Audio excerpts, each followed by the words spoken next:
Já viu aquele vídeo que tem acho que é um músico que eles abrem a cabeça do músico e vai estimulando a eletricidade do cérebro, e ele vai fazendo os movimentos com a mão, assim.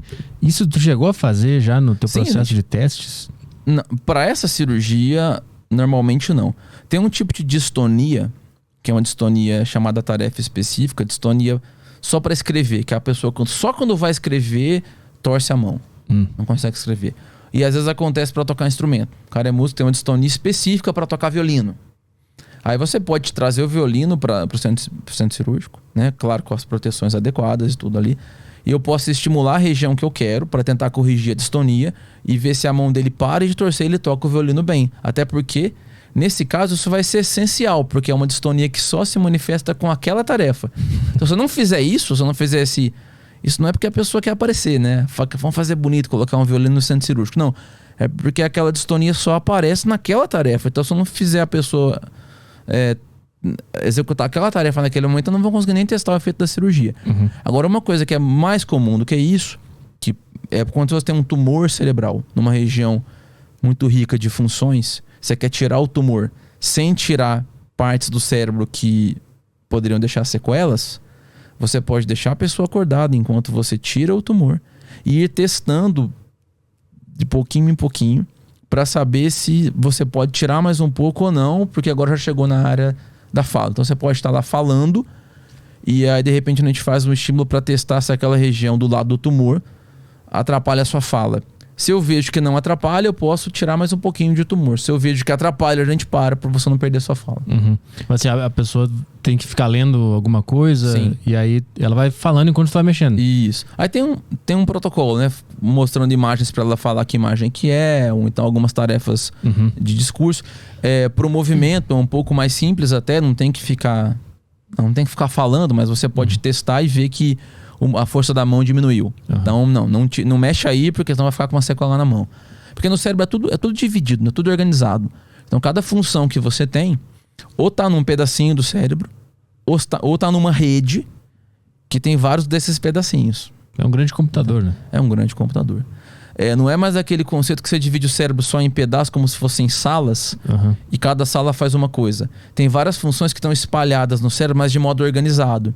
É como se eu pegasse um monte de pessoas de camisa azul, de camisa verde, de camisa amarela e vermelha, e espalhasse elas todas numa sala. Elas podem estar todas espalhadas, mas quando eu falar vermelho, todo mundo levanta a mão. Quando eu falar amarelo, levanta a mão. Então tem funções no cérebro que, mais estão muito distribuídas do ponto de vista do espaço, elas estão interligadas, entendeu? Nesse caso das cirurgias para testar esse tipo de movimento, não é mais localizado. Tem uma região aqui na parte bem superficial do cérebro, ligada a movimento, e tem um mapinha, né? Imagina, é tipo o corpo de uma pessoa. Mais aqui para baixo tá fala, se você subir é mais mão, daqui a pouco mais para dentro aqui, quando você dobra o cérebro lá pro meio, já é mais perna. Então, quando você vai planejar uma cirurgia de tumor próxima dessa região, você já tem uma ideia do que está sendo comprometido, porque também o próprio tumor pode estar tirando essa função da pessoa antes da cirurgia. Sim. Então a pessoa perdeu a força na perna, faz uma ressonância, é porque tem um tumor no cérebro na região da perna. Agora vamos operar então, vamos tirar o tumor, mas com cuidado para não prejudicar essa perna.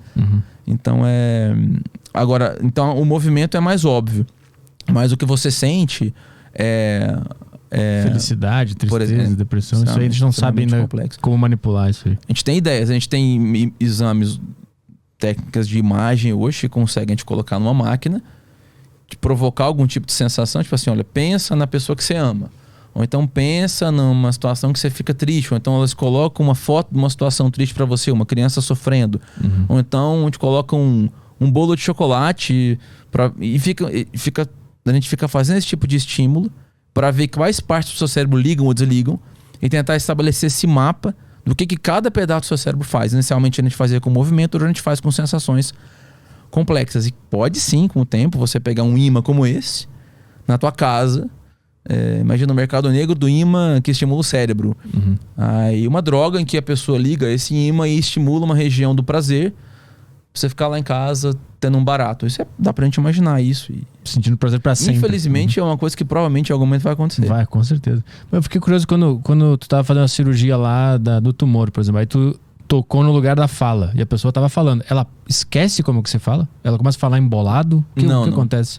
Pra falar, tem várias... fala é uma das funções dessa empresa complexa. Então, primeira coisa, eu pensei em falar. Segunda coisa, eu vou buscar na minha memória quais são as palavras que eu tenho que ordenar para fazer aquela frase. Essas palavras, por sua vez, têm sílabas, que têm sons. Então, tu percebe que eu vou pegar várias regiões cerebrais, a que trabalha com som, a que junta o som numa sílaba, a que junta as sílabas numa palavra, a que junta as palavras numa frase, a que junta as frases num sentido, a que junta o sentido num sentimento que eu tenho com aquela palavra, com uma história. Então, tudo está uma rede ligada, né? Então, quando eu quero falar, eu dou uma ordem, recruto essas regiões que estão ligadas ao aprendizado da linguagem que eu já tive, o que cada palavra significa, junto, e aí eu mando uma ordem para a minha boca, os músculos da minha boca, da minha língua, da minha garganta e da minha respiração se coordenarem perfeitamente para eu dar essas ordens e saírem esses sons que eu quero. Eu estou fazendo isso aqui agora toda hora com você, mas é automático, porque eu já aprendi, já ficou gravado. Então, quando eu vou estimular a área da fala nessas cirurgias, eu estou estimulando a parte, vamos falar assim, mais final da fala. A ordem muscular. Entendi. Para fazer esses movimentos e sair o som. Então, eu não estou lidando com a memória da fala. Entendi. Então, você está tentando falar aqui, por exemplo, eu pego essa garrafa, você está falando assim, eu mostro lá numa tela de tablet para você, uma garrafa. Aí a gente fala garrafa. Enquanto eu estou lá operando, tem uma pessoa só para isso, tá? Outra pessoa. Ela fala assim, garrafa. Aí eu falo, garrafa. Aí, de repente, eu vou na região suspeita e ligo uma eletricidade bem devagarzinho. Bem de leve. Não tô fazendo dano nenhum, tô só estimulando. Aí, fala agora. Fala. Não consegue falar garrafa. Ela sabe a palavra na cabeça dela, só que... Sabe, mas não sai. Entendi. Aí eu desligo, ela fala garrafa de novo. Fala, então e aí? A área da fala é da parte mais motora da fala. Então não podemos mexer aí. Tá certo? Vai ter que deixar um pouquinho de lesão aí, porque eu também não quero tirar a lesão e deixar uma sequela. Entendeu? Então, teoricamente, teria como desligar a memória da pessoa. Chegar no ponto onde as informações do dicionário que ela aprendeu durante a vida seja apagado também. Poderia ser. Tem outro tipo de região que vai lidar com a junção desse bloco de movimentos para executar as palavras com o significado que elas têm.